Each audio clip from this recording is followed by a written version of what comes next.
রাব্বুল আলামিনের রাস্তায় দান খয়রাত করে এমন নারী এবং পুরুষ, তাদের জন্য আল্লাহ রাব্বুল আলামিন জান্নাতকে প্রস্তুত করে রেখেছেন।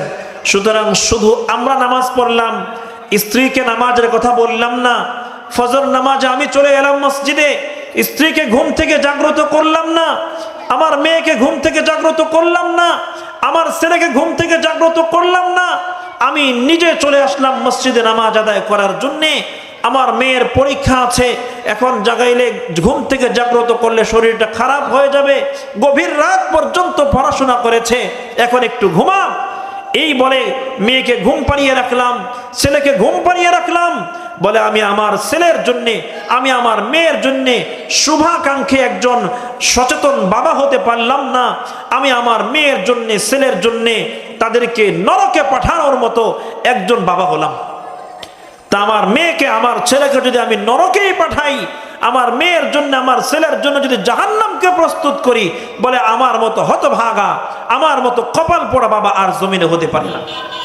কাল কিয়ামতের ময়দানে আমার আপনার বিরুদ্ধে আল্লাহর দরবারে মামলা দায়ের করবে। রব, ফজরের সময় আজান শুনে বাবা চলে যেতেন মসজিদে, মা উঠে নামাজ পড়তেন, কিন্তু আমাকে কখনো নামাজের জন্য বলেন নাই।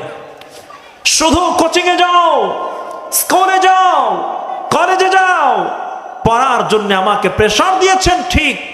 বলে ওই প্রেসারের কিঞ্চিত পরিমাণ প্রেসার যদি আমাকে দিন মানার জন্য দিত, তাহলে আমি অবশ্যই আপনার একজন খাঁটি বান্দা বান্দি হয়ে যেতাম।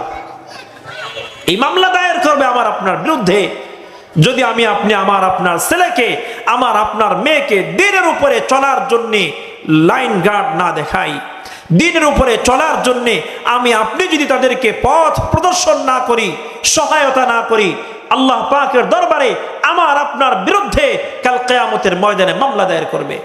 এই জন্য আল্লাহ পাক জানায় দিয়েছেন, তোমার একা মুমিন হইলে চলবে না, তোমার একা মুসলমান হইলে চলবে না, তোমার একা দানশীল হইলে চলবে না, তোমার একা আল্লাহ রাব্বুল আলামিনকে ভয় করলে চলবে না, তোমার একা রোজা রাখলে চলবে না, তোমার একা রোজা রাখলে চলবে না, নামাজ পড়লে চলবে না, জিকির আজকার করলে চলবে না, বিপদে আপদে ধৈর্য ধারণ করলে চলবে না।